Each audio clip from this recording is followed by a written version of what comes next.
Marami kang pwedeng pwestuhan dito. Pwede rin mag-overnight, syempre.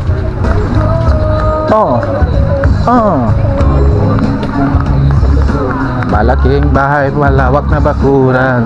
Ano ka nasisira, ulo? Eto guys, oh. Marami-rami yan, oh. English? Now this is my side. Listen, look, and listen, and learn. No, I'm Filipino. Oh, you look black. That's why I was sitting down with my girlfriend. Yeah, I saw you. Yeah, and I see you. My girlfriend said, "Oh, he is black." Paano masabi? So I'm like, "Where this guy from?" Well, I'm Darius, okay? Yeah. Nice to meet you, man. I'm Darius, okay? I'm from America, so I just came here like I think today. 2 days ago? Yeah. So you know. But your first time here in the Philippines? First time, yeah. Okay. My first time here, yeah. So what do you say about this place? Huwag mong subukan. Masisira ang buhay mo. It's nice, but it's kind of crazy. Like a lot of Filipino, if they see a black people, Yeah.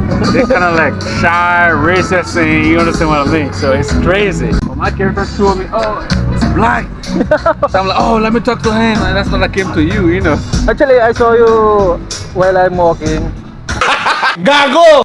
I'm always happy, like, even though I was born in America, but I'm always happy, like, when I see my black brother, like, I want to, like, I show shit, like, I want to talk to my black brother, you understand what I mean? Because we all the same, you understand what I mean? Same skin, same, you know. So I always, like, talk to them because as a black people, like, I was born in America, but in America, Europe, like other places, like a lot of racism, especially the white people, they don't like black people, you understand what I mean? Yeah. So for we, the black people, if we see another black person, we like, oh yeah, I gotta talk to my brother, oh yeah, he's my brother. We the same motherfucker color, we gotta talk to the person, you understand what I mean? I've been to Cebu, I've been in Cebu. I've been to Manila, I don't know, Boracay. Boracay, okay. Yeah, but if you see that people see black people, it's Yeah. kind of different. They treat you like different. They're kind of like afraid, like you understand what I mean? Like you're a bad person. You understand what I'm saying? So that's the. Not all people here in Philippines like that. Filipino, they're nice. Like I went to Baguio, they're nice. In Baguio, they're nice people. You understand what I mean? But you know, everybody not the same because I travel around the world. You know, I travel many places. But a lot of people when they see you're black, they feel like, oh yeah, this guy's a bad person, got tattoo, you know, black. The mentality is, you know, it's kind of different. You understand what I mean? Nice to meet you. Okay, maybe we'll see you another time. Okay? Okay, okay. Okay, alright. Take care, huh? Okay. One love, eh? You too. Okay, alright. Okay. Damn! Dumugo yung ilong natin doon, guys. Gago! Pagkama na tayong foreigner. Iba tayo eh. Kasi nga daw, we're the same color, you know. Paano masabi? Hindi daw lahat ng mga Pilipino is madaling ma-approach. Kumbaga, nauna yung hiya. Actually, lahat naman talaga tayo dito naman eh.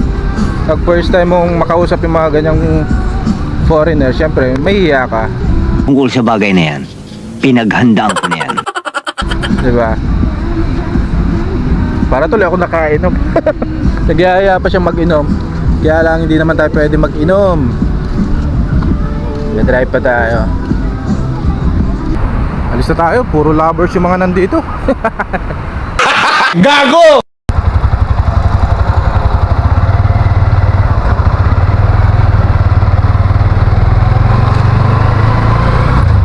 Tuloy na tayo, guys. Mapagkamalan pa tayong foreigner ulit eh. Yan, sa mga gusto magbakasyon, gusto mag-beach, pwede po kayong pumasyal dito sa Tondaligan Beach. Dito yan sa Dagupan City.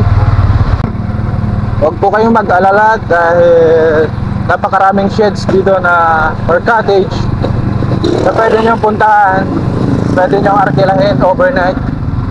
At meron din tayo mga lifeguard na nagbabantay. Kaya wala po kayong pangamba. Make sure na pag iinom kayo, drink moderately. Alright? Gago! So, let's go! Paalam! Wow, Willie! Idol! Let's go!